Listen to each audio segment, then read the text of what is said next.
गेली 3 वर्ष आपला समाज पूर्ण रस्त्यावरती आहे. तरी ह्या सरकारला म्हणजे बोलताना अक्कलच नाही असं म्हणलं तरी चालेल. कारण किती वेळा समाजाला तुम्ही रस्त्यावरती उतरवणार आहे हे सरकारला समजलं पाहिजे. आणि म्हणून मनोजदादा जरांगे पाटील साहेबांनी आता पुन्हा एकदा 29 तारखेचं अल्टिमेटम दिलंय.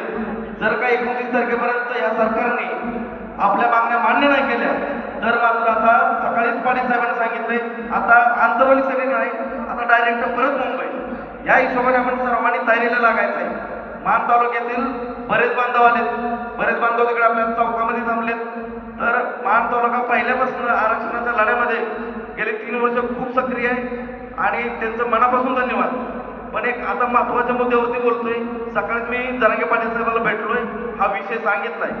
महत्वाचं म्हणजे तुम्ही लक्षात घेतलं पाहिजे, ज्यांना आपण मतदान करतोय, ज्यांना आपण मोठं करतोय ते आपल्या गळ्यावरती कसं बसले ते 2 मिनिटं तुम्हाला सांगतो. आपल्या तालुक्यामध्ये 3200 नोंदी सापडलेत आतापर्यंत. म्हणजे बघा गेलं तर तालुक्यामध्ये अतिशय कमी प्रमाणात नोंदी सापडल्या. त्यात फक्त आणि फक्त आतापर्यंत 700 दाखले निघाले. त्याचं कारण काय पाठीमागचं? कारण तुम्ही लक्षात घ्या 1907 ते 1932 पर्यंत जे कडई पत्रक आहे तो पूर्णच्या पूर्ण दस्तावेजच आपल्या तहसीलदार कार्यालयामध्ये नाही आहे. त्याच्यानंतर 1867 ते 2024च्या दरम्यान जसं वडूजमध्ये रेकॉर्ड आहे प्रत्येक वर्षाचं, म्हणजे रुमाल तो बोलतात ना, प्रत्येक गावाचं रेकॉर्ड मेंटेन आहे. मान तालुक्यातील बऱ्याच वर्षाचं रेकॉर्ड ना पूर्ण गायब आहे. म्हणजे कुणबी नोंदीचं जाणून बुजून गायब केलेलं रेकॉर्ड हे सुद्धा आपल्याला बघणं आवश्यक आहे. पाठीमागे आपण आम्हाला उपोषणाला हा मुद्दा ठेवला होता. तर प्रशासन बोलतं आम्ही उपलब्ध करून देऊ, पण पुढची पावलं कुठली उचलत नाही. तर मनोजदादा जरांगे पाटील साहेबांना आपण सांगितलंय सकाळी की ह्या विषयावरती तुम्ही काहीतरी मार्ग काढा. कारण जर रेकॉर्डच नसेल तर कुणबी नोंदी सापडणारच कशा? कारण बऱ्याच वर्षाचं रेकॉर्डच मिस आहे.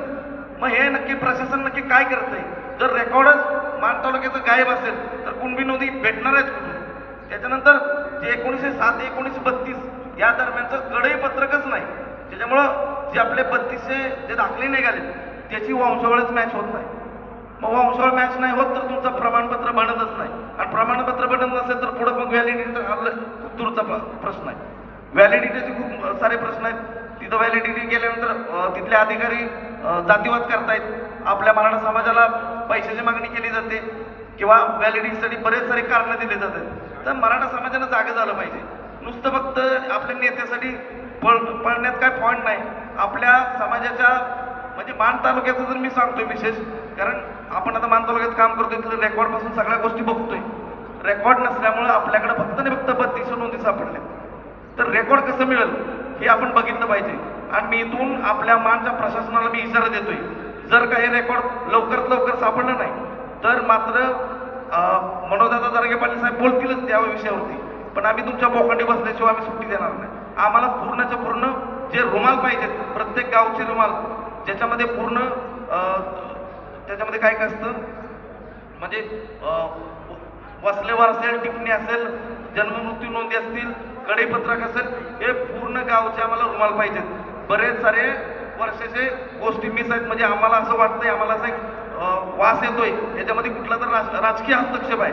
त्याच्यामुळं ज्या ज्या गावामध्ये कुणबी नोंद आहेत ते रेकॉर्डच गायब झालेत. मान तालुक्यातील मराठ्यांनी लक्षात ठेवलं पाहिजे. नुसतं फक्त नेत्याच्या मागं पळू नका, जरा मुलांच्या भविष्यावरती लक्ष द्या.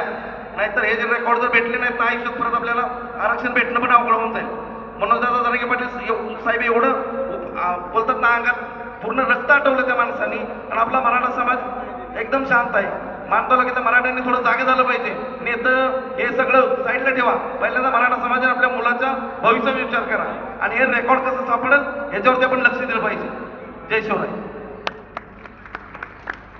आवाज माणदेशाचा, माणदेशातील प्रत्येकाचा. माणदेश प्राईम सबस्क्राईब करा आणि अपडेट रहा. नवीन व्हिडिओच्या नोटिफिकेशनसाठी बेल आयकॉनचं बटन दाबा. धन्यवाद.